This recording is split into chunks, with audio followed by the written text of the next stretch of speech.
Sous une tempête de neige féroce, une jeune femme au grand cœur recueillit une vieille dame perdue. Le lendemain, un millionnaire mystérieux fit son apparition, révélant une vérité qui allait bouleverser sa vie pour toujours. Le vent hurlant faisait trembler les vitres du Café des Neiges à Annecy, tandis que Juliette Perrin essuyait le comptoir pour la 5e fois de l'heure. Dehors, la ville avait disparu sous un manteau blanc. La pire tempête, depuis des décennies, transformait les ruelles pittoresques en désert polaire. Ses derniers clients étaient départis depuis longtemps, mais Juliette ne se résignait pas à fermer plus tôt. Ce café était toute sa vie, le dernier vestige de ses rêves d'autrefois.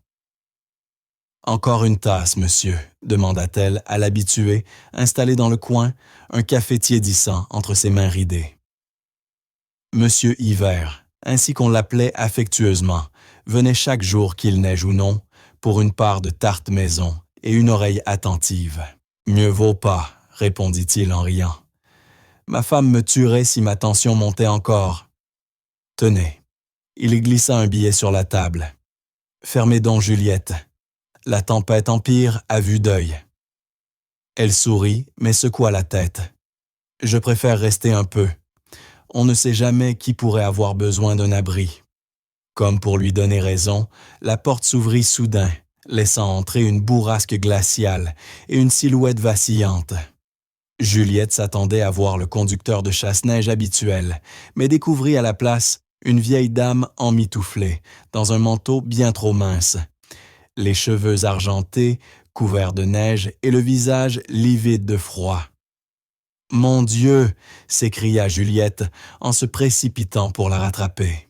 « Vous allez bien, je me suis perdue, » murmura la femme d'une voix tremblante. « Le taxi m'a déposée au mauvais endroit. Je n'arrive plus à trouver l'adresse de mon fils. » Juliette la guida jusqu'à une banquette près du radiateur. « Monsieur Hiver, pouvez-vous monter un peu le chauffage? Je vais préparer du thé chaud. » En quelques minutes, elle avait enveloppé la vieille dame dans la couverture d'urgence qu'elle gardait sous le comptoir et déposé devant elle une tasse fumante de tisane à la camomille. « Merci, ma chère, » dit la femme la couleur, revenant lentement à ses joues. « Je m'appelle Éléonore Morel, Juliette Perrin. Vous avez choisi un bien mauvais jour pour vous perdre à Annecy, » répondit Juliette en s'asseyant en face d'elle. « Où deviez-vous aller? Peut-être que je peux vous aider? » Éléonore serra la tasse entre ses mains, encore tremblante. « Mon fils vit ici. Je ne l'ai pas vu depuis 5 ans, je crois.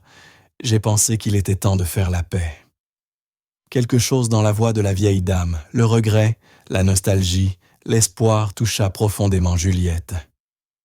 Elle savait ce que c'était que de vouloir réparer le passé. « Vous avez son adresse.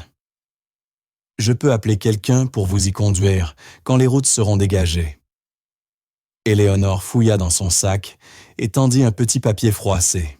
« Résidence du Lac Appartement, 1201 au nord de la ville. » Juliette haussa les sourcils. Cette résidence dominait le lac d'Annecy, l'adresse la plus chic de la région. Quel que soit ce fils, il ne manquait visiblement de rien. « C'est assez loin d'ici, surtout, par ce temps, dit Juliette doucement.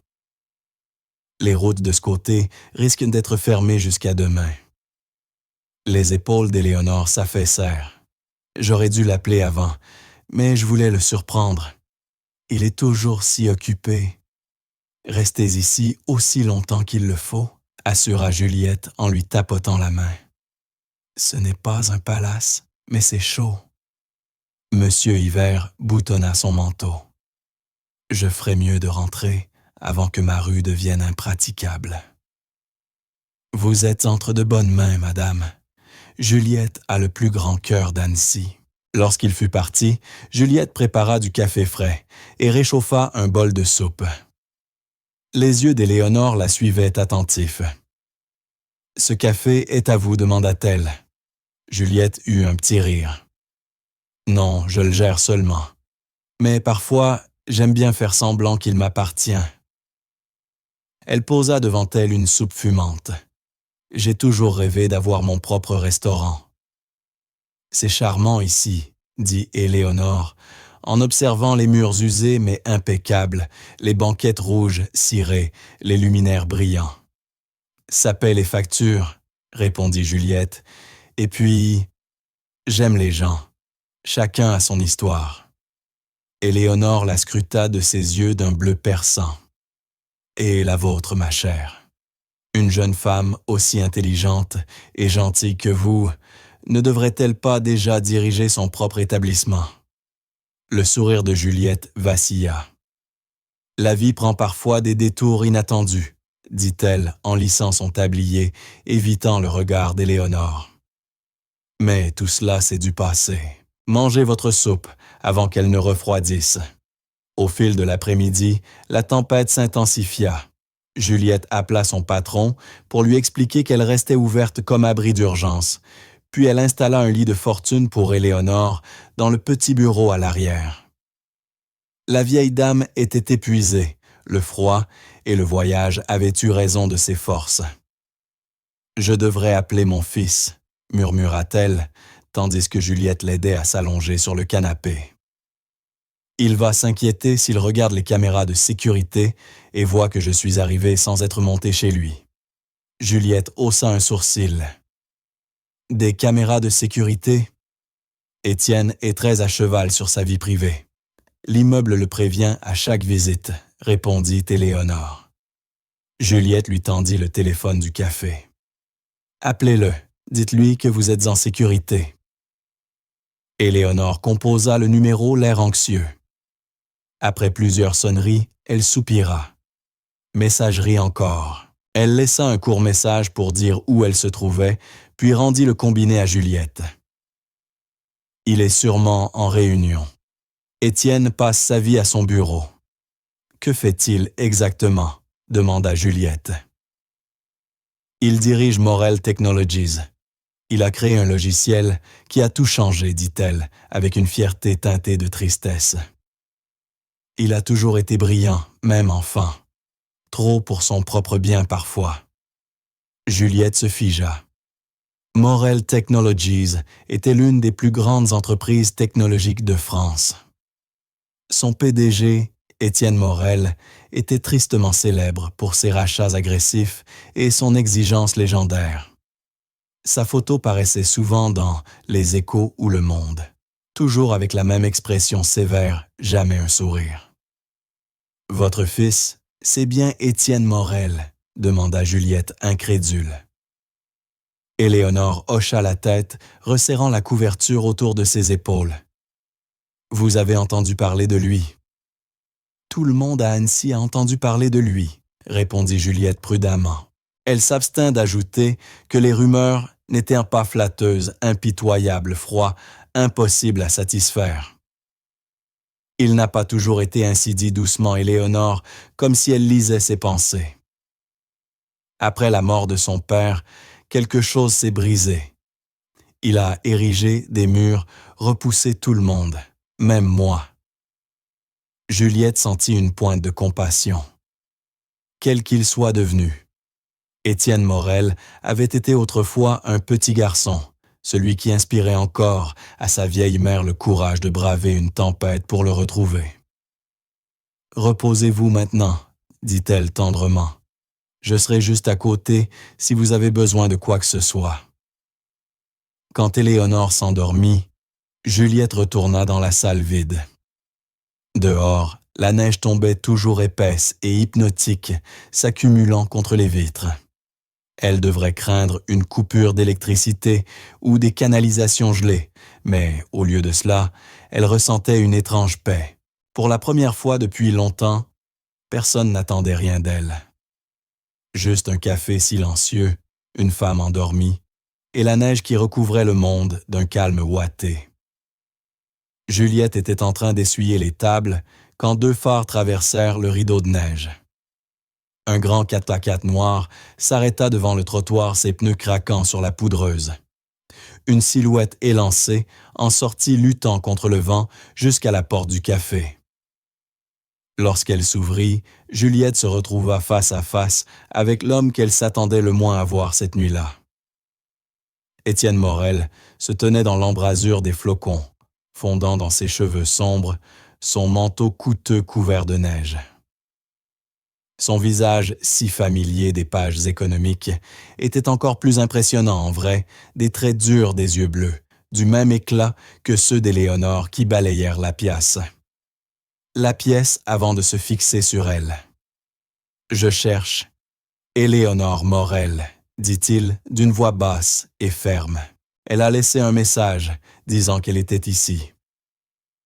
Juliette se redressa, soutenant le regard intense d'Étienne avec un calme maîtrisé. 5 ans à gérer un café lui avaient appris à affronter les clients difficiles, et elle devinait que l'homme devant elle incarnait parfaitement ce mot.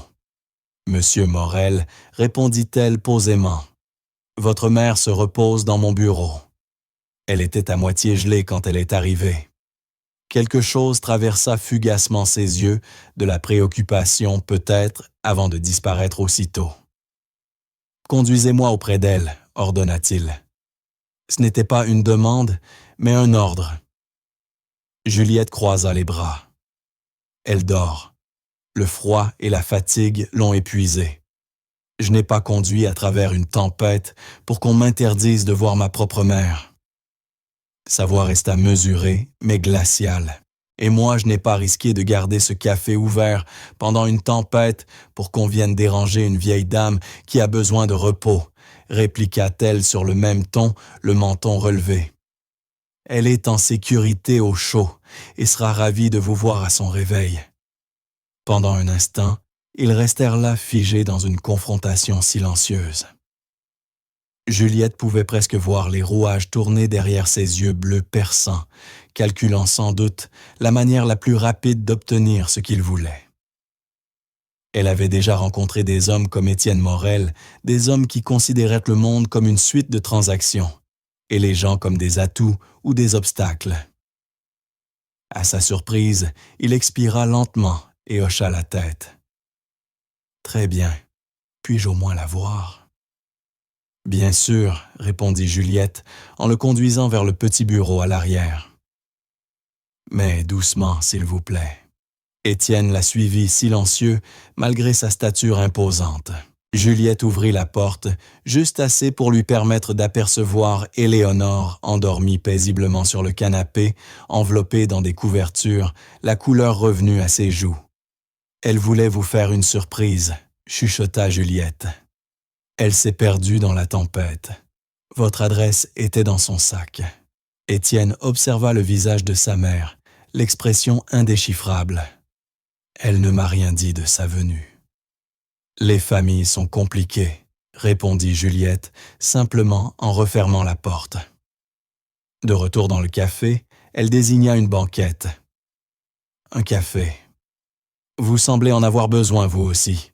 Il parut sur le point de refuser, puis jeta un œil à la tempête qui faisait rage dehors. « Merci. » Juliette versa 2 tasses, en fit glisser une vers lui, et s'assit en face. Elle le regarda retirer son manteau de laine coûteux, révélant un costume anthracite qui valait probablement plus que 3 mois de son salaire. « Comment l'avez-vous retrouvé ?» demanda-t-il, après une gorgée visiblement surpris par la qualité du café. Elle est entrée à moitié gelée. Son taxi l'a déposée au mauvais endroit, expliqua Juliette en enlaçant sa tasse. Elle a parlé de vouloir se réconcilier. La mâchoire d'Étienne se crispa à peine. Ma mère adore les gestes dramatiques. Traverser une tempête à son âge, ce n'est pas du drame, observa Juliette. C'est de la détermination. Vous ne savez rien de notre histoire, répliqua-t-il sèchement.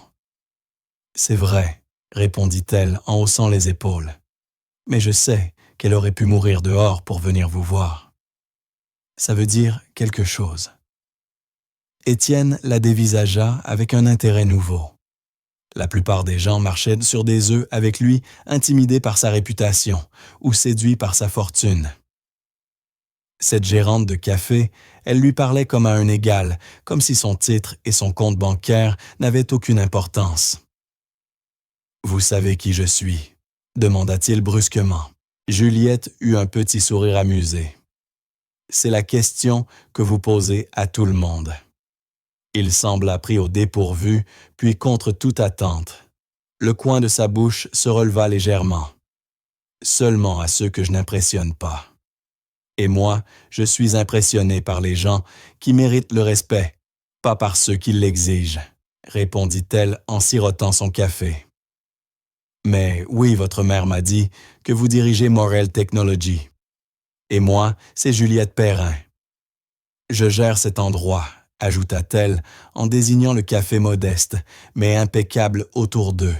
Les yeux d'Étienne se plissèrent, tandis qu'il détaillait sa tenue, une robe noire simple sous son tablier, pas de bijoux tape à l'œil des chaussures de pratique.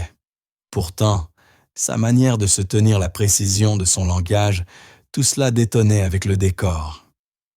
Simplement la gérante, insista-t-il. Pour l'instant, répondit-elle d'un ton ferme qui fermait la conversation. Étienne s'adossa son esprit analytique, reconstituant peu à peu le puzzle. Juliette Perrin n'était pas ce qu'elle semblait être. Ses mains légèrement rougies par le travail portaient néanmoins la trace d'une éducation soignée.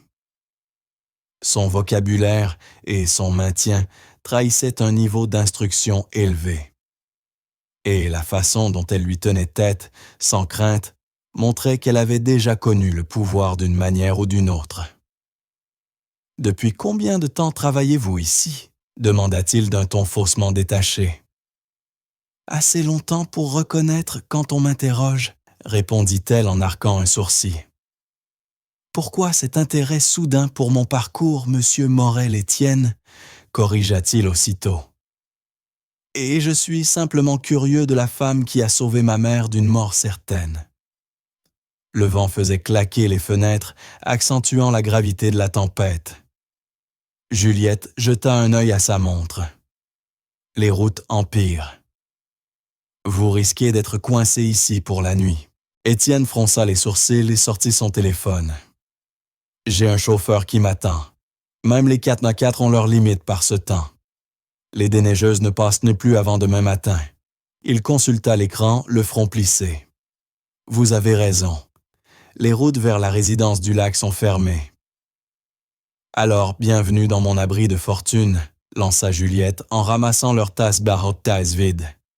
Il y a une salle du personnel à l'étage avec un lit de camp. Ce n'est sans doute pas à la hauteur de vos standards habituels, mais c'est propre et chaud. Étienne l'observa se déplacer, avec efficacité, derrière le comptoir rinçant les tasses, essuyant les surfaces. Ses gestes étaient précis, économes, presque élégants. Peu de gens restaient aussi sereins sous son regard. Juliette Perrin, elle agissait comme si elle avait oublié sa présence. « Comment êtes-vous arrivé ici ?» demanda-t-il enfin. « Gérer un café à Annecy ne semble pas être... » « Mon quoi ?» le coupa-t-elle en relevant les yeux défiants. « Votre parcours d'origine ?» termina-t-il prudemment. La main de Juliette s'immobilisa un instant sur le comptoir. La vie a sa façon de changer nos chemins quand on s'y attend le moins, répondit-elle simplement. Avant qu'Étienne ne puisse répliquer, un coup de tonnerre éclata au dehors, suivi d'un vacillement inquiétant des lumières. Quelques secondes plus tard, ils furent plongés dans le noir. « Parfait !» grommela Juliette. Elle se déplaça avec une assurance étonnante, dans l'obscurité, cherchant une lampe torche sous le comptoir. Son faisceau illumina son visage, par en dessous, tandis qu'elle expliquait. Le générateur de secours devrait se mettre en marche pour les systèmes essentiels, mais les lumières principales resteront éteintes jusqu'au retour du courant. « Vous avez besoin d'aide ?» demanda Étienne, déjà en train d'enlever sa veste de costume. Le faisceau de la lampe capta son geste. « Tiens donc, le PDG s'est retroussé ses manches. »« Je ne suis pas né dans une salle de conseil, mademoiselle Perrin, » répondit-il avec ironie. « On aurait pu le croire, » murmura-t-elle. « Vérifiez le tableau électrique près de la porte du fond. Je vais chercher des bougies. 15 minutes plus tard, ils avaient recréé une bulle de lumière et de chaleur au centre du café. Le poêle à gaz fonctionnait encore, offrant à la fois chaleur et de quoi cuisiner. Juliette avait allumé des lampes tempête et disposé des bougies formant des îlots de clarté dorée qui transformèrent le lieu modeste en un espace presque magique. Étienne revint après avoir vérifié qu'Éléonore dormait toujours profondément. Bien. Juliette lui tendit une tasse de café brûlant. Le générateur alimente le minimum, le chauffage du bureau et de la salle du personnel suffira à éviter le gel. Leurs doigts se frôlèrent au moment de l'échange, provoquant chez Juliette une décharge inattendue. À la lueur vacillante des bougies, Étienne Morel paraissait moins le dirigeant impitoyable des journaux que simplement un homme aux traits marqués, aux yeux d'un bleu intense, où se reflétèrent les flammes. « Merci », dit-il doucement d'avoir pris soin de ma mère. La sincérité dans sa voix la déstabilisa. N'importe qui aurait fait la même chose. Non, la plupart auraient appelé les secours et s'en seraient lavé les mains. Vous lui avez donné votre bureau préparé, de la soupe bordée comme une parente. Juliette détourna le regard mal à l'aise sous son observation. J'aime bien votre mère. Elle me rappelle ma grand-mère. Qui étiez-vous avant ça? Demanda soudain Étienne. Avant les cafés, les soupes et l'hospitalité de province. La question resta suspendue entre eux lourde de sens. Le visage de Juliette se referma. Sa posture changea subtilement. Quelqu'un qui a appris à la dure que tous les hommes à succès n'ont pas forcément d'intégrité, dit-elle enfin, d'une voix douce mais acérée. Maintenant, si vous voulez bien m'excuser, je dois vérifier nos provisions. La nuit risque d'être longue. Alors qu'elle s'éloignait, Étienne attrapa doucement son poignet. Le contact fit passer entre eux une autre étincelle plus profonde que la simple attirance. « Je vous ai offensé », dit-il, la relâchant aussitôt lorsqu'elle se raidit. « Ce n'était pas mon intention. » Juliette baissa les yeux vers son poignet puis le fixa. Dans les ombres dansantes, son expression semblait vraiment sincère. « Aucune offense », répondit-elle calmement. Mais certaines histoires ne se racontent pas à des inconnus pendant une panne d'électricité. « Nous ne sommes plus tout à fait des inconnus », rétorqua Étienne. « Vous avez vu ma mère vulnérable, vous m'avez vu traverser une tempête pour elle.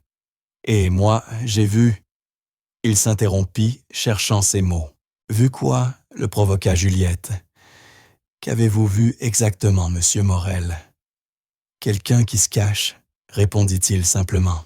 « Quelqu'un bien trop intelligent et compétent pour se contenter de gérer un petit café de bord de route. Quelqu'un qui fuit quelque chose ou quelqu'un. » La justesse de son observation fit frissonner Juliette, et ce n'était pas à cause du froid extérieur. Éléonore Morel se réveilla désorientée, clignant des yeux vers un plafond inconnu. Peu à peu, les événements de la journée lui revinrent en mémoire. Le taxi, la neige aveuglante, la jeune femme si aimable au café. Elle se redressa avec précaution, ses articulations protestant. « Tu es réveillée ?» dit une voix douce. Éléonore tourna la tête et vit son fils assis près du petit canapé, les traits adoucis par la lumière d'urgence. Étienne souffla-t-elle les larmes aux yeux. « Tu es venu. »« Bien sûr que je suis venu. »« Tu m'as laissé un message disant que tu étais coincé dans une tempête. » Sa voix restait mesurée, mais Éléonore y perçut l'inquiétude sous-jacente. « Je voulais te surprendre pour ton anniversaire, » expliqua-t-elle en lui prenant la main, s'attendant presque à ce qu'il la retire, comme à son habitude. À sa grande surprise, il la laissa faire. « Mon anniversaire n'est que dans 3 jours, » dit-il, sans la froideur qui avait marqué leur rapport ces dernières années. « Je sais, » répondit-elle avec un sourire tremblant. « Je pensais que nous aurions besoin de temps pour parler avant de fêter ça. » Elle serra ses doigts. Tu m'as manqué, Étienne. Quelque chose vacilla dans les yeux d'Étienne, une lueur de vulnérabilité qu'Éléonore n'avait pas vue depuis qu'il était enfant vite refoulé, derrière un masque de contrôle maîtrisé. Les routes sont fermées, dit-il, au lieu de répondre à sa mère. Nous devrons passer la nuit ici. La gérante a été très aimable. Juliette sourit Éléonore. C'est une jeune femme remarquable, tu ne trouves pas si capable. Elle me rappelle moi à son âge. L'expression d'Étienne se modifia légèrement. Il y a quelque chose d'étrange chez elle. Elle ne semble pas à sa place ici. Tout le monde n'est pas forcément là où la vie l'a déposée, répondit doucement Éléonore. C'est toi qui me l'as appris. Avant qu'il ne puisse répondre, la porte du bureau s'ouvrit et Juliette entra avec un plateau. J'ai cru entendre des voix. Comment vous sentez-vous? Éléonore, demanda-t-elle avec un sourire chaleureux, en déposant un bol de soupe fumant et une tasse de thé. Beaucoup mieux, ma chère. Et tellement heureuse de voir mon fils. Vous avez été très gentille avec ma mère, dit Étienne en se levant. Que vous devons-nous pour tout ce dérangement? Le visage de Juliette se ferma légèrement. Rien. Contrairement à ce que vous pensez peut-être, Monsieur Morel, tout n'a pas de prix. Éléonore jeta un regard entre eux percevant la tension. Juliette, appelez-le Étienne. Et toi, arrête de vouloir régler chaque situation avec ton portefeuille. Cette pauvre fille t'a offert un abri, pas un service. Juliette retint un sourire devant la franchise d'Éléonore. Ce n'est rien. Monsieur Morel et moi avons déjà constaté que nos visions du monde différaient. Ah bon? Répondit Étienne en arquant un sourcil. Je pensais que nous faisions simplement connaissance. Question de sémantique, dit Juliette d'un ton léger. Éléonore. Les toilettes sont au bout du couloir si vous en avez besoin. Le courant est coupé, mais il y a un éclairage de secours et le chauffage fonctionne. Merci, ma chère, répondit la vieille dame en se levant lentement. Ses yeux perçants ne manquèrent pas de remarquer l'atmosphère chargée entre son fils et la jeune gérante. Peut-être pourrais-tu montrer à Étienne où il dormira pendant que je me prépare. Juliette acquiesça, bien que son expression trahît qu'elle aurait préféré lui montrer la sortie. Par ici, Monsieur Morel. Elle le conduisit à l'étage dans une petite pièce, contenant un bureau, un mini-frigo et un lit de camp étroit. Salle de repos du personnel. Ce n'est pas exactement une suite, mais c'est ce que j'ai de mieux à offrir. Étienne examina les lieux sans rien dire. Et vous? Où dormirez-vous? En bas sur une banquette.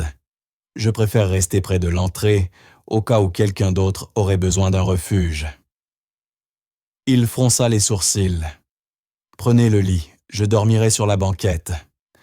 Pas question que le PDG de Morel Technologies se réveille avec un mal de dos. À cause de moi, répliqua Juliette.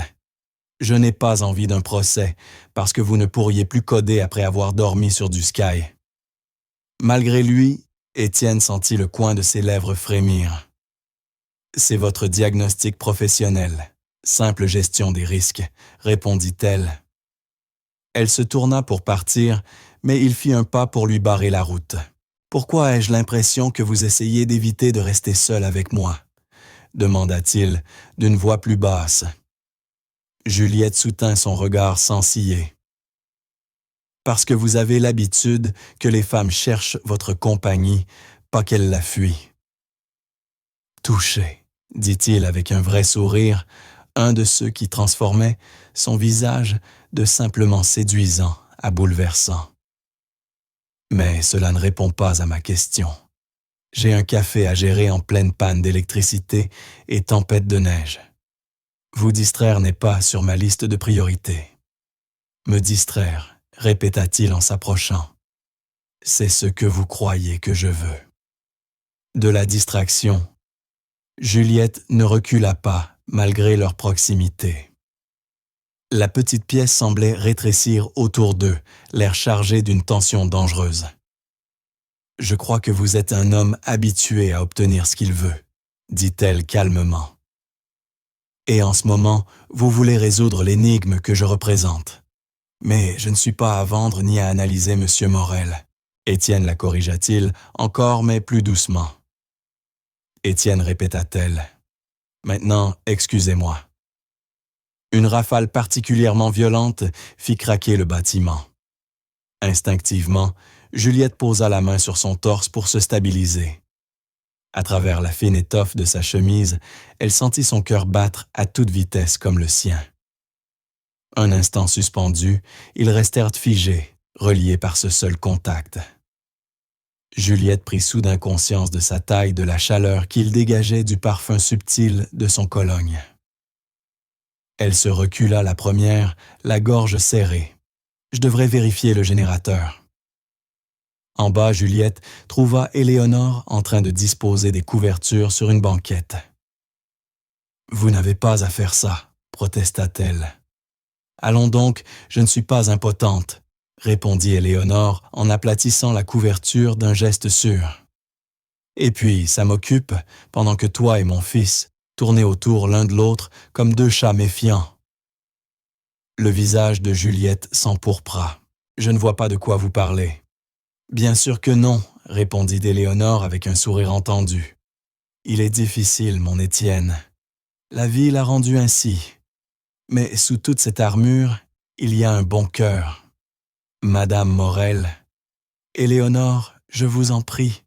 Éléonore, quoi que vous pensiez avoir observé entre votre fils et moi, je vous assure qu'il n'y a rien dit. » Juliette, d'un ton calme. « Nous sommes deux inconnus, coincés par une tempête. »« Le destin a des méthodes intéressantes, » répondit Éléonore avec un sourire énigmatique. « Maintenant, parlez-moi un peu de vous, Juliette.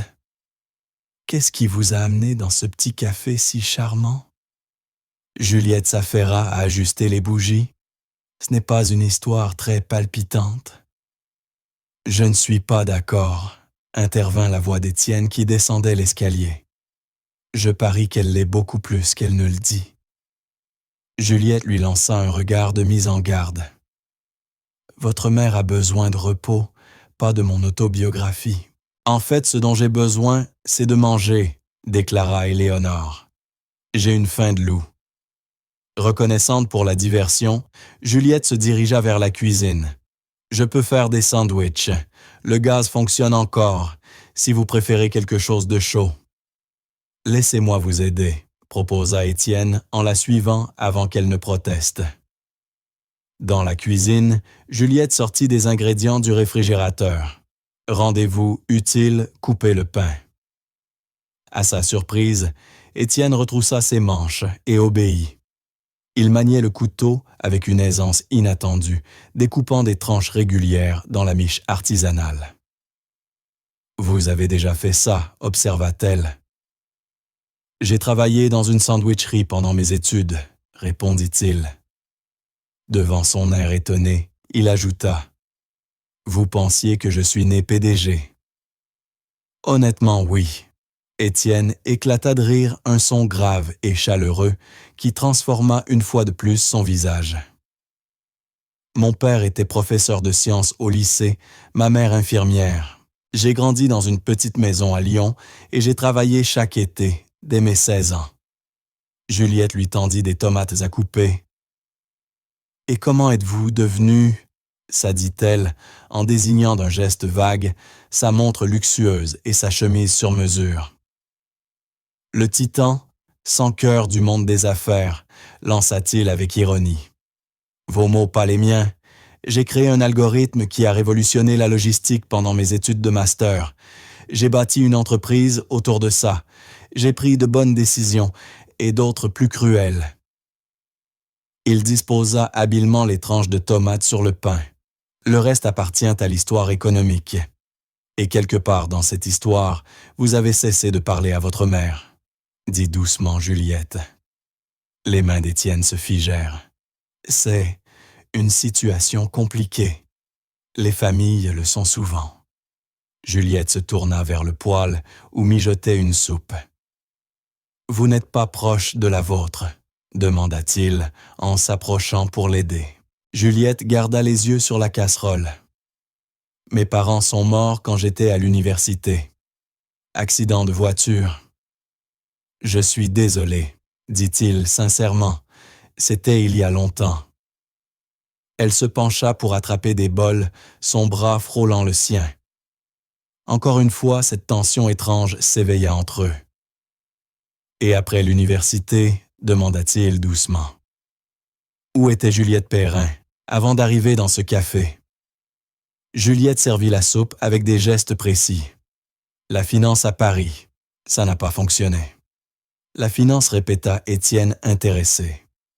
Quelle société? Est-ce important? Répondit-elle en déposant les bols sur un plateau. Cette vie est derrière moi.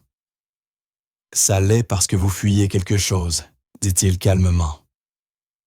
Et ce quelque chose a poussé une femme manifestement brillante à se cacher dans un petit café de province.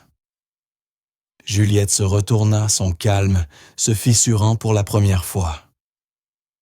Tous ceux qui quittent le monde des affaires ne fuient pas. Certains découvrent simplement que le succès selon ses critères coûte trop cher. La sincérité nue de sa voix le fit taire. Pendant un instant, ils restèrent de face à face dans la lumière tamisée de la cuisine, la tempête hurlant dehors, tandis qu'une autre plus intime grondait entre eux. « Qui vous a blessé, Juliette ?» demanda-t-il enfin, presque à voix basse. Elle eut un petit rire amer. La meilleure question serait qui ne l'a pas fait. Avant qu'il puisse répondre. La porte arrière du café s'ouvrit brusquement, laissant entrer une rafale glaciale. Juliette se retourna stupéfaite, alors qu'un homme entrait en titubant couvert de neige.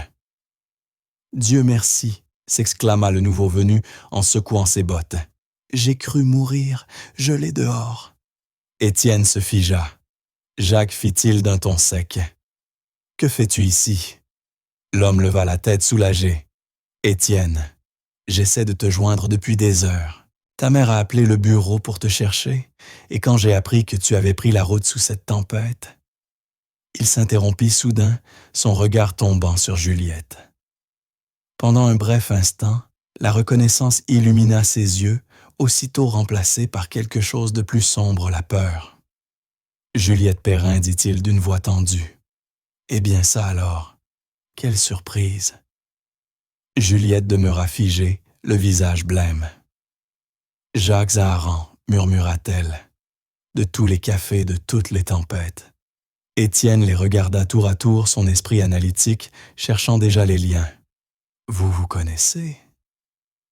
Ce n'était pas une question, mais Jacques répondit quand même, son sourire charmeur, revenant trop vite. « Une vieille histoire. Mademoiselle Perrin a autrefois travaillé dans ma société d'investissement. »« Petit monde, n'est-ce pas ?» lança Jacques en tendant la main. Juliette fixa ce geste comme s'il s'agissait d'un serpent venimeux. « Très petit, » répondit-elle froidement, sans la serrer, et il rétrécit à vue d'œil. La cuisine sembla se contracter, l'air s'épaississant d'une tension presque tangible. Étienne regarda tour à tour Juliette et Jacques, notant la raideur de la jeune femme et le sourire trop décontracté de son associé. Mademoiselle Perrin était l'une de nos meilleures analystes, poursuivit Jacques avec aisance, quand le silence devint trop long. Elle est partie, assez brusquement, si je me souviens bien. J'avais mes raisons, dit Juliette, d'une voix ferme malgré la pâleur de son visage. Des raisons valables. Jacques ôta son manteau couvert de neige, le suspendant comme s'il était chez lui. Tout ça, c'est du passé, non? Il se tourna vers Étienne. Quand ta mère a appelé pour te chercher, j'ai eu peur. Les routes sont épouvantables. Tu as conduit jusque-là parce que ma mère a appelé le bureau, demanda Étienne sceptique.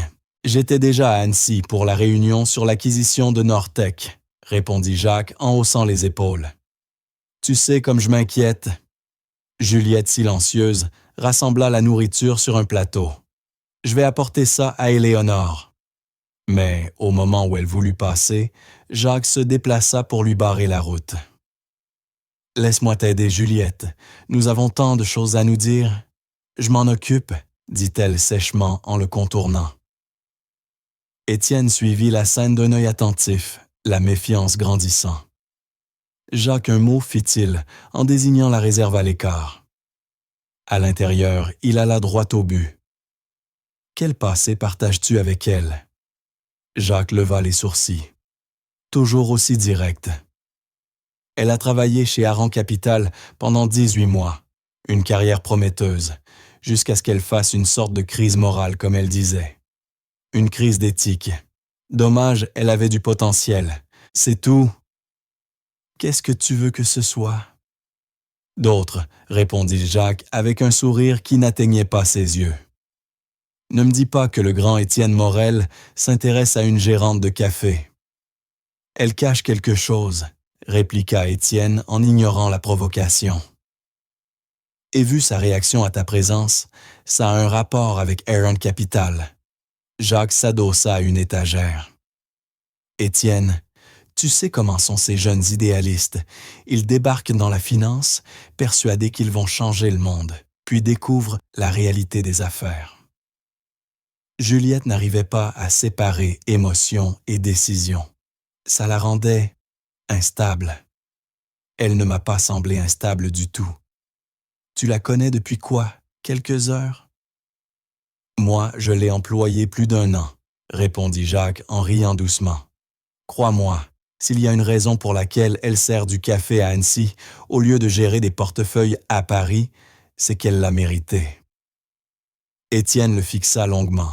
Jacques était son bras droit depuis la création de Morel Technologies, l'un des artisans de leur succès fulgurant. Ils avaient traversé bien des tempêtes, ensemble professionnels comme personnels. Pourtant, cette désinvolture envers Juliette l'irritait. « Elle a pris soin de ma mère, » dit-il finalement. « Je lui en suis redevable. » Bien sûr. Mais ne confonds pas gratitude et autre chose, répondit Jacques en lui tapant l'épaule. Allez, rejoignons ces dames, je meurs de faim. Lorsqu'ils regagnèrent la salle, ils trouvèrent Juliette et Éléonore assises dans une banquette, parlant à voix basse. Juliette paraissait plus calme, même si la tension restait perceptible. Elle leva les yeux à leur approche, ignorant Jacques, pour se tourner vers Étienne. « Votre mère me racontait vos expériences scientifiques d'enfance, » dit-elle avec un ton léger. « Apparemment, vous construisiez des robots pendant que les autres enfants faisaient dans du vélo. »« Maman exagère, » répondit Étienne en s'asseyant à côté d'elle, tandis que Jacques prenait place auprès d'Éléonore. « Je n'exagère pas du tout, » protesta celle-ci. « Tu avais rebranché tout le sous-sol à 12 ans et failli incendier la maison. » Une seule fois, rectifia Étienne, un sourire au coin des lèvres. Jacques attrapa un sandwich. Étienne a toujours eu un temps d'avance. C'est ce qui fait de lui un PDG brillant, prêt à prendre des risques calculés que d'autres évitent. Même lorsque ces risques affectent la vie des gens, demanda Juliette d'un ton apparemment innocent, mais avec une pointe acérée qui fit tourner la tête d'Étienne vers elle. Les affaires affectent toujours des vies, répondit Jacques avec aisance. Le secret, c'est de viser le bien commun plutôt que la sensiblerie individuelle. Et qui décide de ce qu'est le bien commun, insista Juliette. Ceux qui ont la vision et l'autorité pour le faire, répondit Jacques. N'est-ce pas? Étienne, tous les regards se tournèrent vers lui. Étienne prit un instant avant de répondre conscient du poids de ses mots dans cette étrange scène. « Je crois aux affaires éthiques, » dit-il finalement.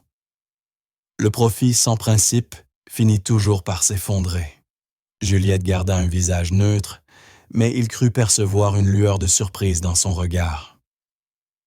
De nobles sentiments fit remarquer Jacques d'un ton faussement admiratif, mais parfois difficiles à appliquer dans la pratique. Comme Juliette a pu le découvrir. Il se tourna vers elle. « Depuis combien de temps êtes-vous à Annecy 3 ans? » Non 4, corrigea-t-elle la mâchoire serrée.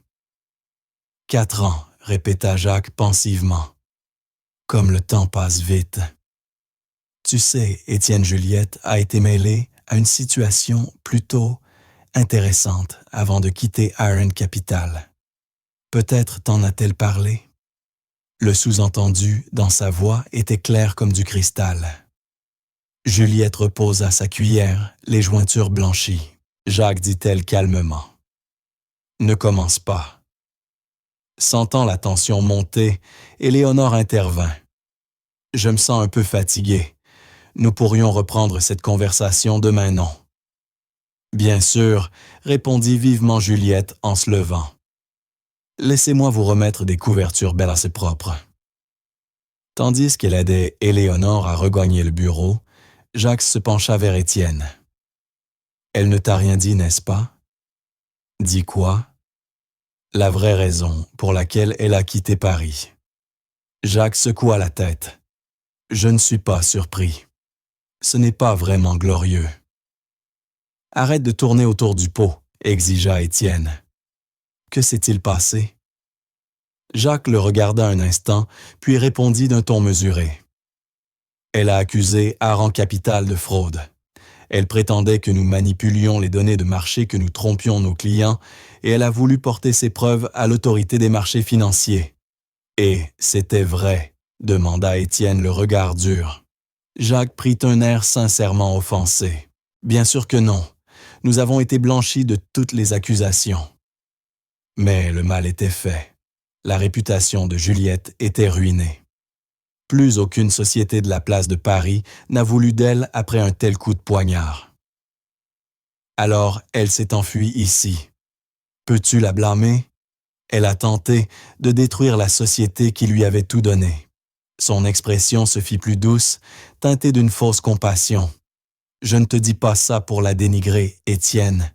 Je te le dis parce que nous sommes sur le point de conclure l'acquisition la plus importante de notre carrière. Le rachat de Nortech va tripler la valeur de Morel Technologies, à condition qu'aucun incident ne vienne l'entraver. Et quel rapport avec Juliette? Probablement aucun, admit Jacques. Mais le timing, c'est tout. Nous ne pouvons pas nous permettre de complications. Avant qu'Étienne ne réponde, Juliette reparut. Malgré la fatigue visible sur son visage, elle gardait la tête haute. « Éléonore est installée », annonça-t-elle. « J'ai préparé d'autres couchages au cas où la tempête amènerait d'autres égarés. » Jacques se leva, rajustant sa veste. « Je devrais contacter le bureau. Y a-t-il un endroit où je pourrais passer un appel privé? » Le débarras, répondit-elle d'une voix neutre. C'est là que le signal est le plus fort. Quand Jacques s'éloigna, un silence lourd tomba. Étienne observa Juliette qui rangeait la table avec des gestes précis, mais mécaniques. « Comptiez-vous me le dire ?» demanda-t-il enfin. Elle ne fit pas semblant de ne pas comprendre. À propos de Jacques, cela n'avait rien de pertinent, jusqu'à ce qu'il débarque ici. Je parle de vos accusations contre son entreprise. Juliette s'immobilisa, puis se tourna vers lui, le visage maîtrisé. Il vous a donc raconté sa version. Il dit que vous avez accusé Aran Capital de fraude, que l'enquête a eu lieu et que l'affaire a été classée. C'est tout, demanda-t-elle, un sourire amer aux lèvres. Devrait-il y avoir autre chose?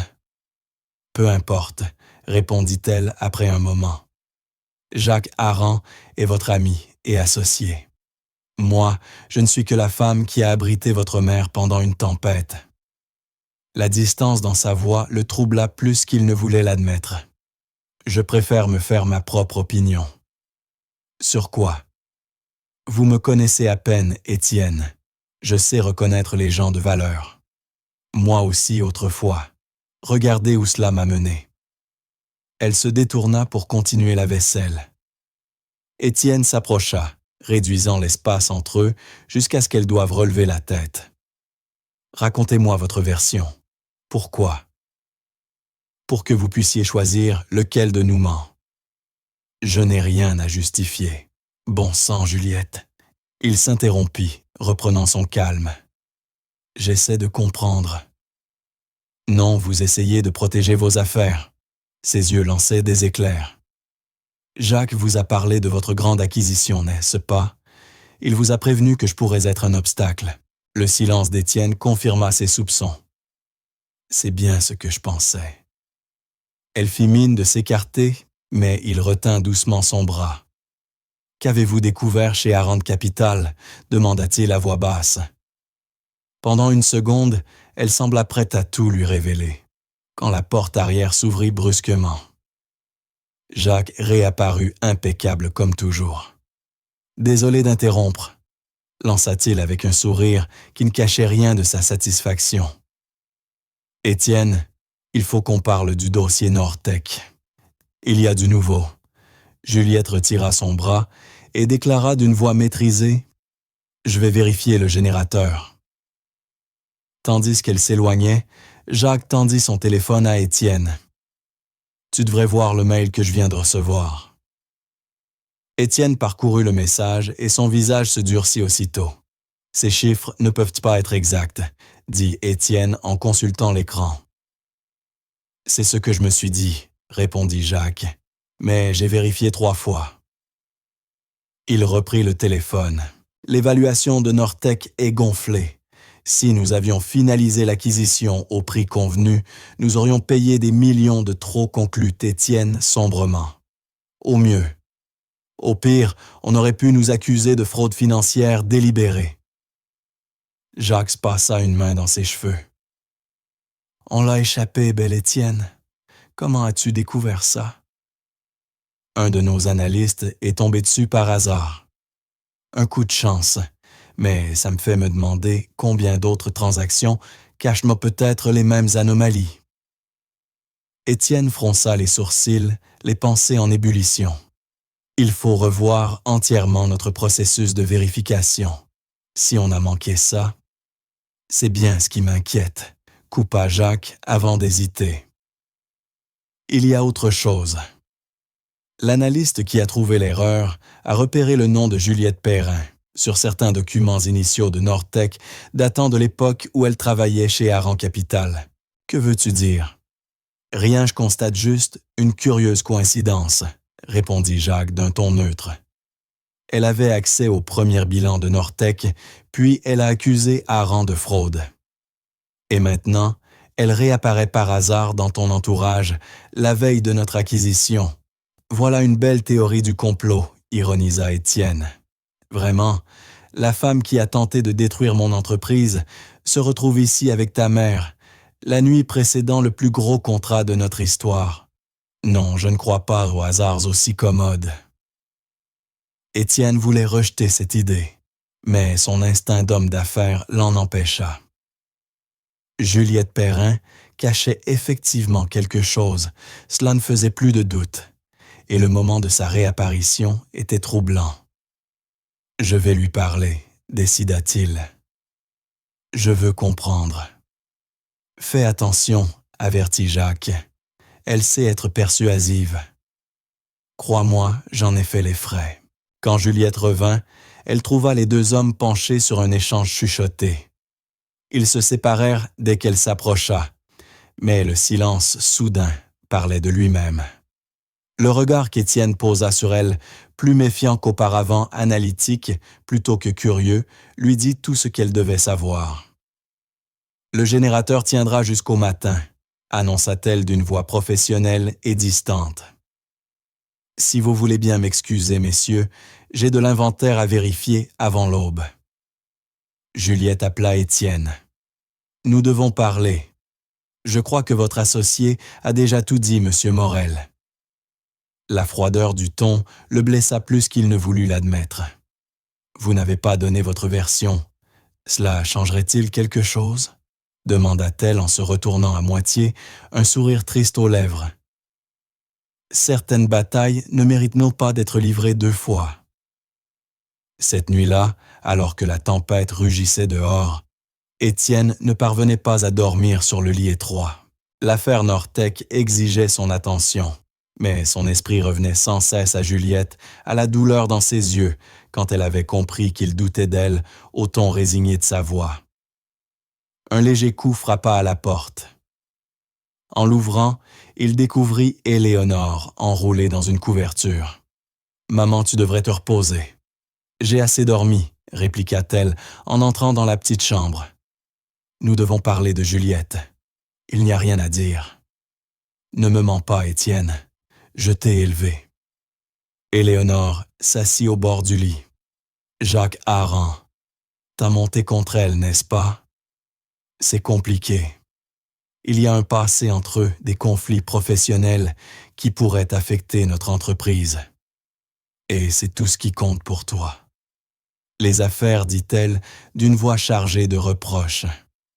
Cette fille m'a sauvé la vie aujourd'hui, et tu laisses ce serpent te retourner contre elle sans même l'écouter. J'ai essayé. Elle ne voulait pas parler. Et toi, à sa place, tu aurais parlé, après le regard que tu viens de lui lancer. Éléonore secoua la tête. Je suis peut-être vieille, mais je reconnais une bonne âme quand j'en vois une. Et je sais aussi quand mon fils commet une terrible erreur. Que veux-tu que je fasse? Ignorer les faits parce qu'elle t'a offert de la soupe? Je veux que tu te souviennes que tout le monde n'est pas motivé par le profit et le pouvoir. Éléonore se leva avec dignité. Ton père serait bien déçu de voir ce que tu es devenu. Ces mots frappèrent Étienne comme un coup de poing.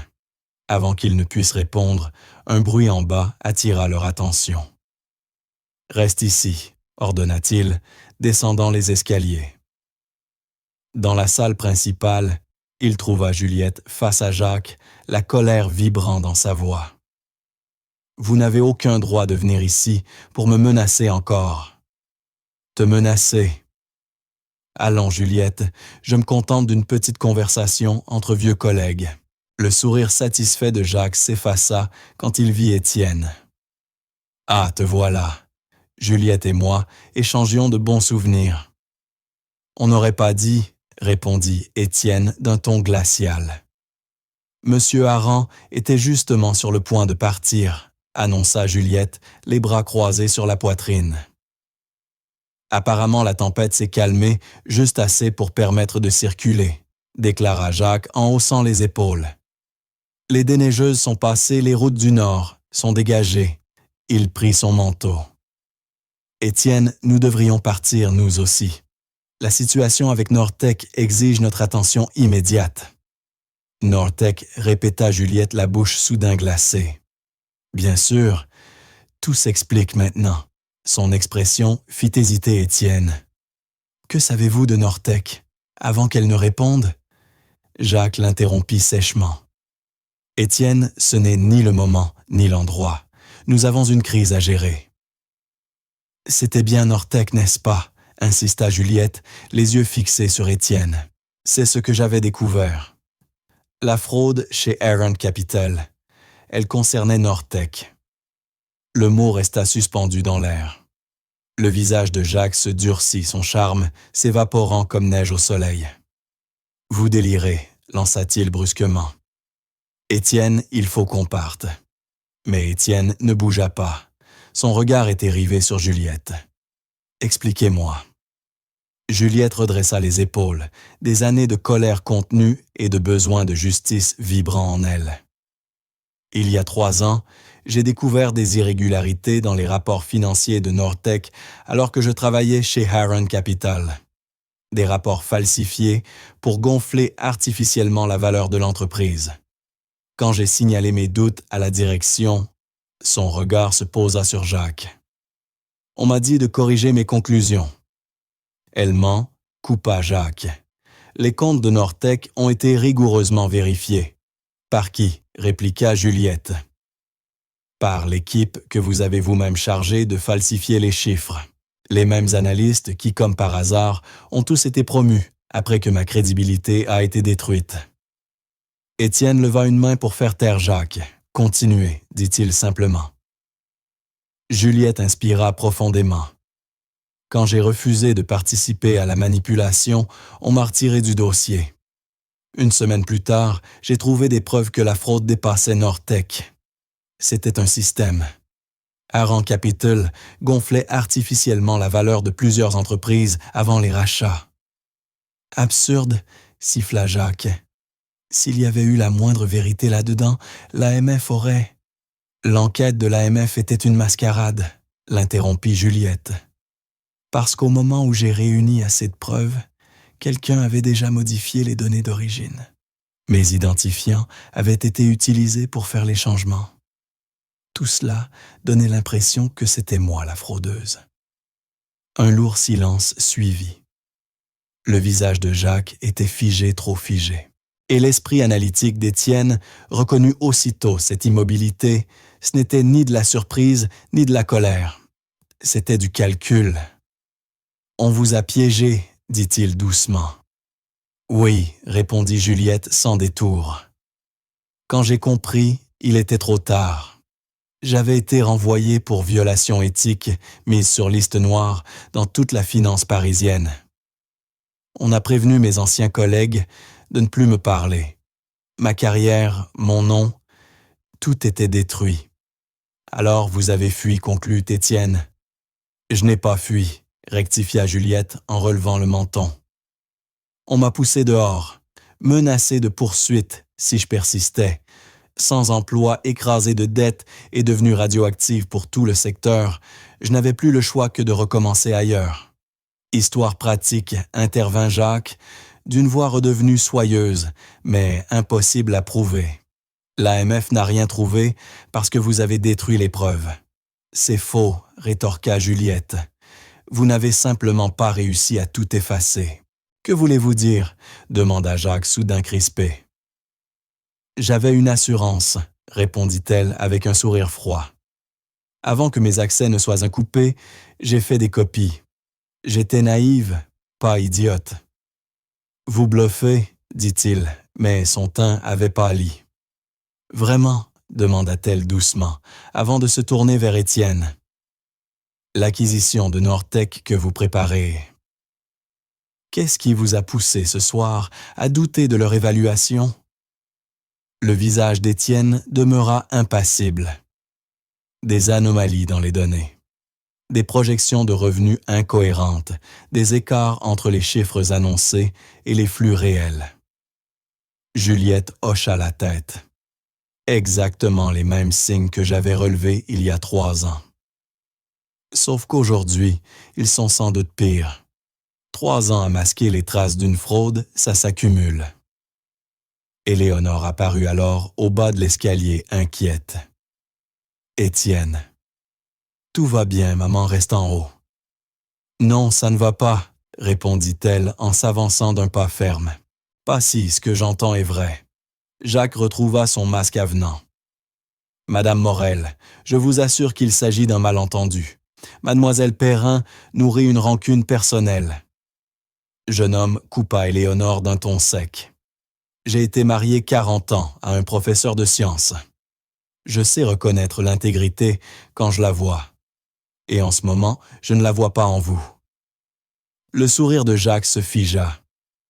Avec tout le respect, assez trancha Étienne, sa voix tranchante comme un couteau.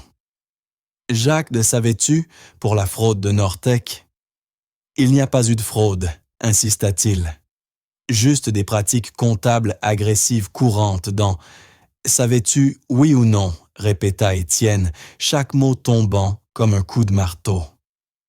Pour la première fois, Jacques parut déstabilisé.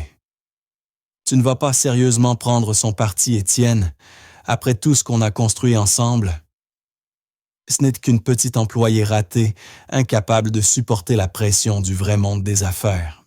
Réponds à la question, dit Étienne d'une voix glaciale. L'expression de Jacques se durcit. Très bien. Oui, je savais que Nortec trafiquait ses comptes. Tout le monde le savait. C'est comme ça que le jeu se joue. Nous aurions corrigé les chiffres après l'acquisition, répliqua Juliette. Et personne ne s'en serait jamais rendu compte, sauf les actionnaires qui auraient payé un prix gonflé, les employés licenciés lors de la restructuration et les fonds de pension investis dans les 2 sociétés. Dommages collatéraux, balaya Jacques. Le genre de perte qu'Étienne n'a jamais hésité à accepter au nom de la croissance. N'est-ce pas?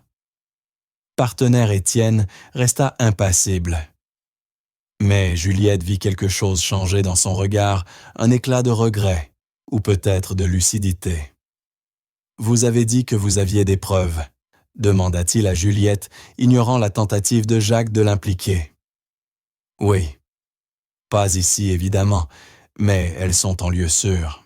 Des soi-disant preuves, rectifia Jacques, qui bien sûr ne peuvent pas être montrées maintenant.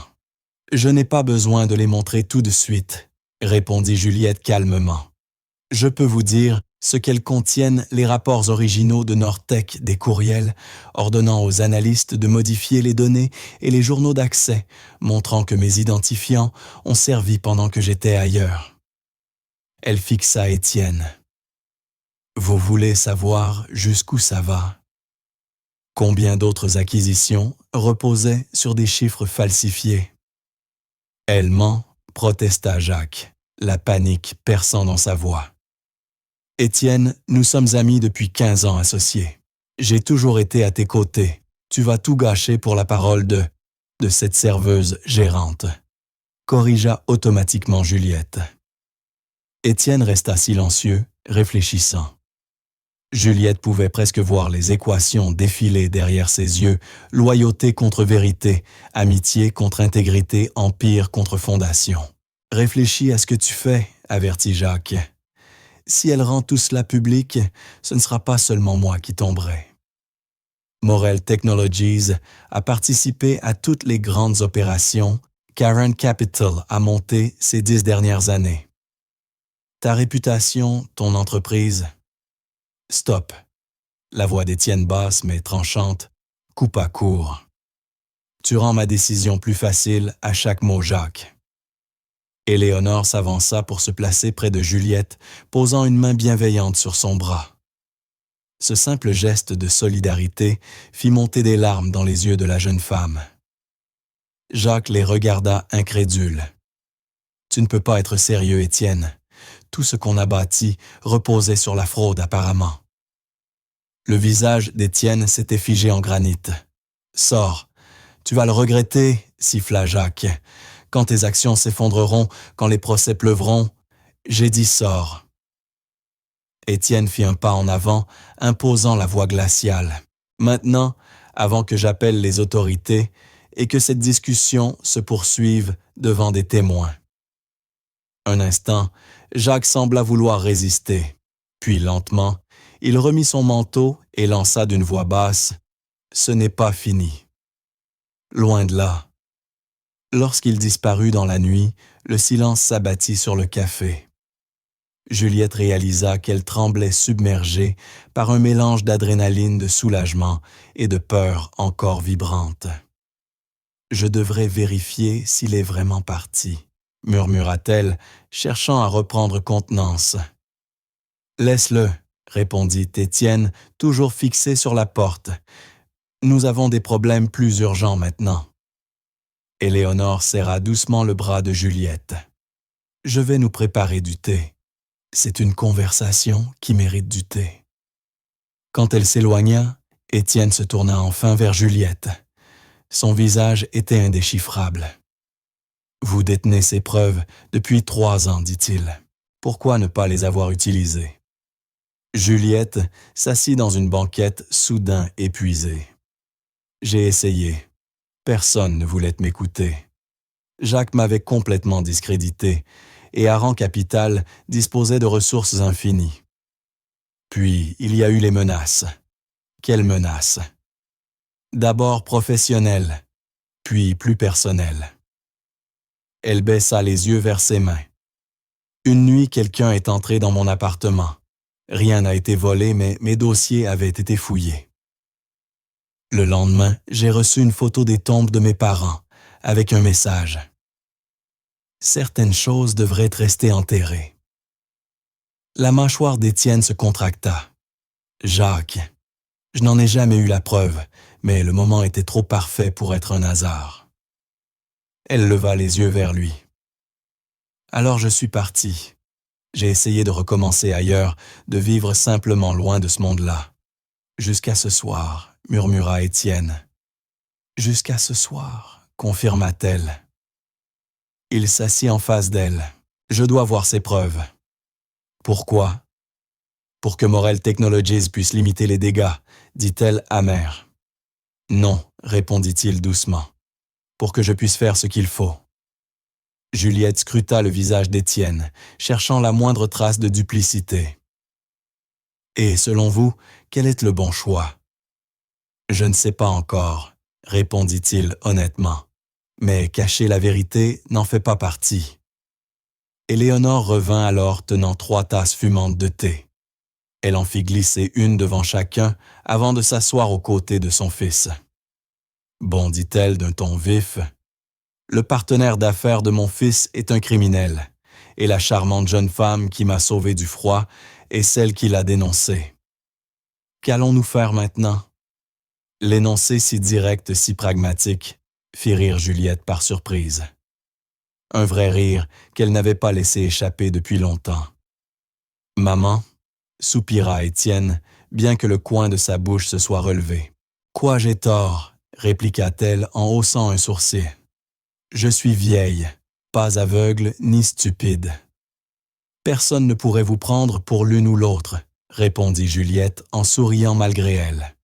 « Alors cessons de tourner autour du pot » conclut Éléonore en posant sa tasse. Juliette a l'épreuve, Étienne a l'influence.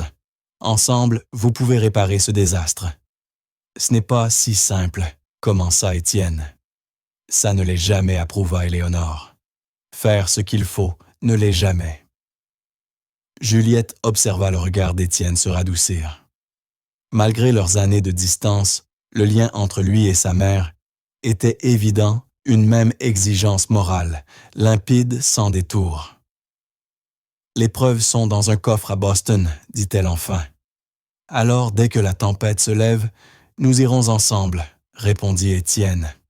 Et ensuite nous révélerons la vérité cette fois correctement, avec des moyens que Jacques ne pourra ni intimider ni contourner.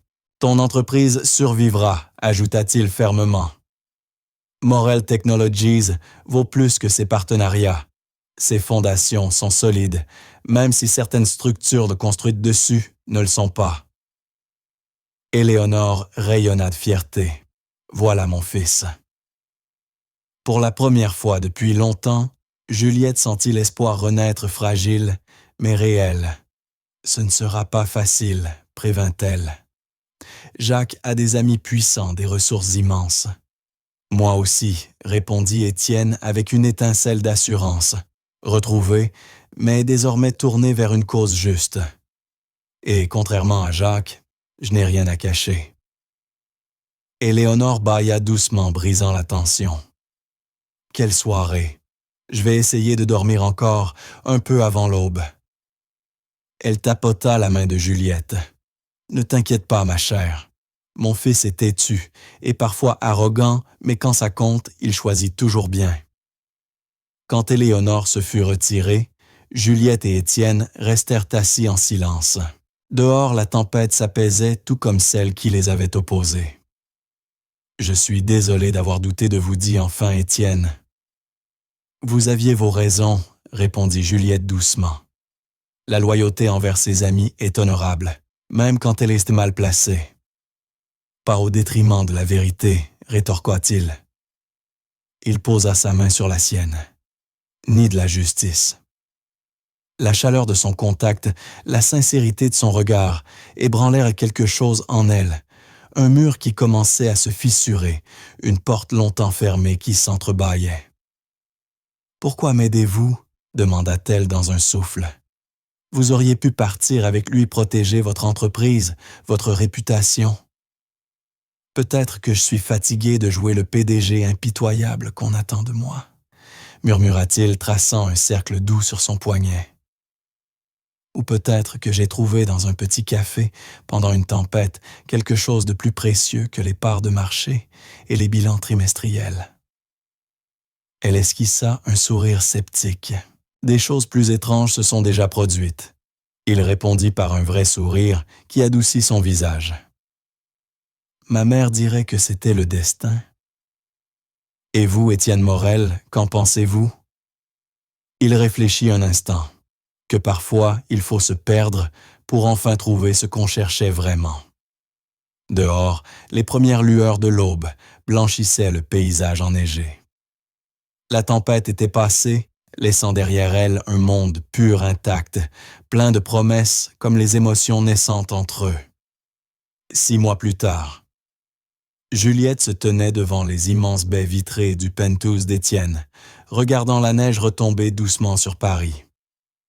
Le soleil couchant baignait la Seine d'or et de rouge, mais son attention était fixée sur le titre affiché sur sa tablette. Les dirigeants d'Aron Capital, inculpés pour fraude financière. Joli cadeau d'anniversaire, dit Étienne en la rejoignant près de la fenêtre.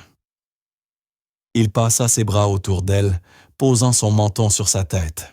6 mois, ce n'est pas un anniversaire, corrigea-t-elle avec un sourire.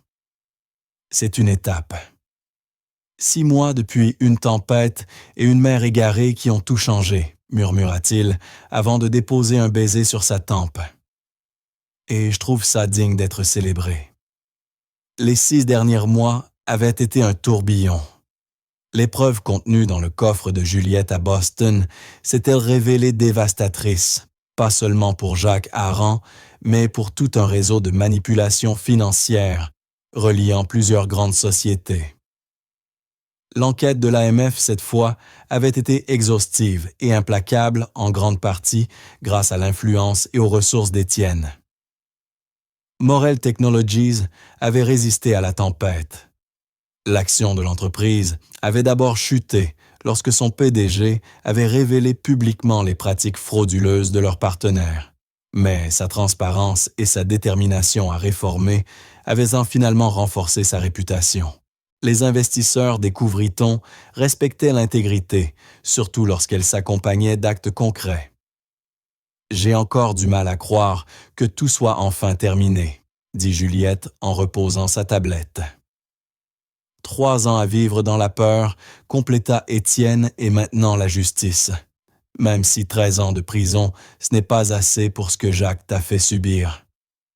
Ce n'est pas la peine qui compte, répondit-elle. C'est la vérité enfin reconnue. Elle se tourna dans ses bras. Et le fait de pouvoir reprendre ma vie. Étienne caressa sa joue du bout du pouce. En parlant de ça, as-tu réfléchi à ma proposition? Après la remise des preuves et le début des procédures judiciaires, Étienne lui avait offert la direction d'un nouveau département d'éthique et de conformité chez Morel Technologies pour instaurer des standards exemplaires de transparence. J'y réfléchis encore, répondit-elle bien que son sourire la trahisse. Travailler pour mon petit ami me semble un peu compliqué. Alors simplifions les choses, proposa Étienne d'un ton faussement détaché, malgré l'intensité de son regard. Comment ça, épouse-moi à la place? Juliette se figea, persuadée d'avoir mal entendu. Qu'est-ce que tu viens de dire? J'ai dit, répéta-t-il en sortant un petit écrin de velours. Épouse-moi. Il l'ouvrit, révélant une superbe émeraude montée sur platine. Comme ça, ce serait moi qui travaillerais pour ma femme, et non l'inverse. Et comment tu expliques ça? Demanda-t-elle d'une voix tremblante. Parce que tu me possèdes déjà, cœur et âme. Son assurance habituelle vacilla. Tu le sais bien. Juliette leva les yeux vers lui et vit dans son regard une vulnérabilité qu'elle n'aurait jamais imaginée chez l'homme impitoyable qu'elle avait rencontré 6 mois plus tôt. C'est soudain, dit-elle. 6 mois à reconstruire ensemble la base éthique de mon entreprise, à réapprendre la confiance à s'endormir en relisant les témoignages pour l'AMF et à se réveiller dans les bras l'un de l'autre. Il sourit. Maman dit que nous sommes mariés depuis la tempête, il ne manque que le papier. Ta mère rit. Juliette est une romantique invétérée. Ma mère, corrigea-t-il, a surtout toujours raison. Juliette prit l'écrin et observa l'émeraude. Pourquoi pas un diamant? Parce que tu n'es pas conventionnelle. Tu es rare, précieuse et exactement de la couleur de tes yeux quand tu t'apprêtes à me contredire. Son sourire s'adoucit. Et puis, les diamants te rappelleraient Wall Street. Je voulais quelque chose qui ne te rappellerait que nous. Tu as bien réfléchi à tout ça? Dit-elle à la fois amusée et émue. Je suis méthodique, répondit-il avec un sourire, avant d'ajouter plus timidement Juliette. Tu ne m'as pas répondu. Elle leva les yeux vers cet homme, qui n'était plus le PDG glacial d'autrefois, mais celui qui avait risqué sa carrière pour la vérité, qui la regardait maintenant comme une égale, une partenaire de vie. Avant de répondre, je dois savoir si je dis oui. Est-ce que j'accepte aussi ton offre d'emploi? L'offre d'emploi est à part, l'interrompit Étienne. Accepte, refuse, négocie, c'est du business. Ça fit-il en désignant la bague. C'est personnel. La seule fusion qui m'intéresse maintenant. Dans ce cas, dit-elle, en glissant la bague à son doigt, j'accepte. La proposition, du moins. Le poste lui demandera encore un peu de négociation. Étienne éclata de joie et la souleva dans un élan d'allégresse. Je n'en attendais pas moins de toi. Il la reposa doucement. Énonce tes conditions futures, Madame Morel. Oh non, rit-elle en l'enlaçant. Je garde Perrin dans le monde professionnel. Tu devras mériter que ton nom figure sur ma porte. Défi accepté, murmura-t-il contre ses lèvres. Plus tard dans la soirée, ils célébrèrent chez le Café des Lilas, autrefois le petit établissement de Juliette, qu'elle avait racheté avec une partie de la compensation reçue après la chute d'Aran Capital. À la seconde chance, porta un toast Éléonore en levant sa coupe de champagne. Le café avait été fermé pour la célébration privée. Ses banquettes rajeunies et ses comptoirs brillants respiraient une nouvelle vie à l'image de leur propriétaire. Et aux tempêtes de neige, ajouta Étienne en souriant. Qu'elles nous mènent toujours là où nous devons être. Même si ce n'est pas là où nous pensions aller, compléta Juliette le cœur plein, en regardant tour à tour son futur mari et celle qui deviendrait bientôt sa belle-mère. Éléonore les contempla radieuse. Je l'ai su dès que je vous ai vus ensemble. La façon dont vous vous défiez, vous respectez sans faux semblant, sans jeu. Maman, soupira Étienne avec indulgence. Quoi, j'ai bien le droit d'être fier. Elle tapota la main de Juliette. Il avait besoin de quelqu'un qui voit l'homme derrière le PDG. Et toi, ma chère, de quelqu'un qui se tienne à tes côtés dans la bataille, pas qui s'enfuit. Comme pour ponctuer ces mots, la clochette au-dessus de la porte tinta. Tous se retournèrent pour voir entrer M. Winter, leur tout premier client de la nuit de la tempête, tenant un petit paquet soigneusement emballé. « J'espère que je ne dérange pas, dit-il en s'approchant. J'ai entendu parler de vos fiançailles et je voulais vous apporter ceci. Vous serez toujours le bienvenu. » Arthur, répondit Juliette en acceptant le cadeau.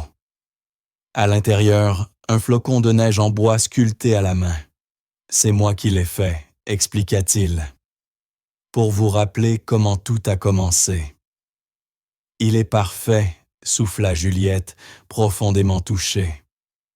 Après son départ, Étienne examina la délicate sculpture. « Nous devrions nous marier en hiver, » proposa-t-il. Boucler la boucle dans le café, plaisanta Juliette. « Pourquoi pas ?» intervint Éléonore. « Ce serait unique à votre image. »« Je plaisantais, » protesta Juliette. « Moi pas complètement, » répondit Étienne pensif. « Pas pour la saison, en tout cas. Il y a quelque chose de poétique à trouver notre avenir dans la saison qui nous a réunis. » Juliette hésita puis sourit. « Décembre alors, » décida-t-elle, « mais pas au café. » Sur les rives du lac, suggéra Étienne avec les montagnes en arrière-plan. Froid observa Éléonore. « On se tiendra chaud, » répliqua Étienne sans la quitter des yeux. 6 mois plus tard, tandis que la neige de décembre poudrait les rives du lac Léman-Juliette-Perrin, devint Juliette Perrin-Morel, lors d'une cérémonie intime entourée de leurs plus proches amis. Éléonore, resplendissante en bleu argenté, essuyait une larme, tandis qu'ils échangèrent leurs vœux sous une arche de roses d'hiver et de branches de pin. « Quand je t'ai rencontré, dit Étienne, la voix claire, tu as remis en question tout ce que je croyais savoir sur le succès, la valeur et ce qui compte vraiment. Tu as tenu bon quand il aurait été plus simple de fuir. Tu as choisi la vérité quand le mensonge aurait été plus sûr. » Il serra ses mains. « Je promets d'être digne de ton courage chaque jour de notre vie. »« Quand je t'ai rencontré, répondit Juliette en souriant à travers ses larmes, j'ai cru que tu étais l'homme le plus arrogant du monde. » Des rires parcoururent l'assemblée. « Je ne me trompais pas, continua-t-elle, mais j'ai découvert que ton arrogance n'était égalée que par ton intégrité une fois retrouvée. Ta détermination par ta compassion, ton ambition par ta capacité d'aimer. » Sa voix trembla légèrement. « Je promets de te rappeler ces qualités chaque fois que le monde tentera de te les faire oublier. » Lorsqu'ils scellèrent leurs vœux d'un baiser, la neige commença à tomber douce et scintillante, comme une pluie de diamants sous le soleil d'hiver. Un cercle parfait dira plus tard « Éléonore, une histoire écrite en neige et en seconde chance. » À la réception, Juliette, un verre à la main, observa Étienne rire avec des amis. Elle songea au chemin parcouru de la lanceuse d'alerte traquée et du PDG impitoyable à deux partenaires à parts égales. « À quoi penses-tu, ma chère ?» demanda Éléonore, apparaissant à son côté splendide dans sa tenue de mère du marié. « À la façon dont sa vie aurait pu être différente si vous ne vous étiez pas égarés cette nuit-là dans la tempête, répondit Juliette avec un sourire complice. Les yeux d'Éléonore pétillèrent. « Qui te dit que j'étais perdue ?» Juliette la dévisagea. « Vous voulez dire que… » « Disons simplement, » répondit Éléonore avec un sourire mystérieux, « qu'une mère sait toujours ce dont son fils a besoin, même quand lui l'ignore. »« Vous aviez tout prévu ?» demanda Juliette éberluée. « Prévu est un grand mot. Disons que j'ai créé une opportunité. La tempête, elle n'était qu'un heureux hasard. » Elle lui tapota la main malicieuse. « Et, je te rassure, le chauffeur de taxi a été très bien récompensé. » Avant que Juliette ne puisse répondre, Étienne les rejoignit, glissant un bras autour de la taille de sa nouvelle épouse. « De quoi complotez-vous toutes les deux ?» Ta mère m'expliquait simplement. « À quel point je suis heureuse que vous vous soyez trouvés, » coupa Éléonore avec un sourire parfaitement innocent. Un couple idéal, comme si le destin lui-même l'avait arrangé. « Vous êtes une mère bien trop entremetteuse, » murmura Juliette, les yeux pétillants de malice. « Qu'as-tu dit, ma chérie ?» demanda Éléonore d'un ton faussement naïf. « Rien du tout, » répondit Juliette en riant se blottissant contre Étienne. « Je disais simplement que je crois au destin. » Ils gagnèrent la piste de danse pour leur première valse en tant que mari et femme. Étienne la serra doucement contre lui. « Tu as l'air de cacher un secret, » observa-t-il. Juliette leva les yeux vers lui, un sourire aux lèvres des flocons de neige accrochés à ses cils. « Je te le dirai un jour, quand nous serons vieux et gris, et que nous débattrons encore de questions d'éthique en réunion de direction. »« Promis, » demanda-t-il, en la faisant tournoyer sous les guirlandes lumineuses. « Promis, » répondit-elle, se hissant sur la pointe des pieds pour l'embrasser. Dehors, la neige continuait de tomber, recouvrant Paris d'un voile blanc comme une page neuve pleine de promesses, rappelant que les plus belles fins commencent souvent par une tempête imprévue et le courage d'offrir refuge à une âme perdue.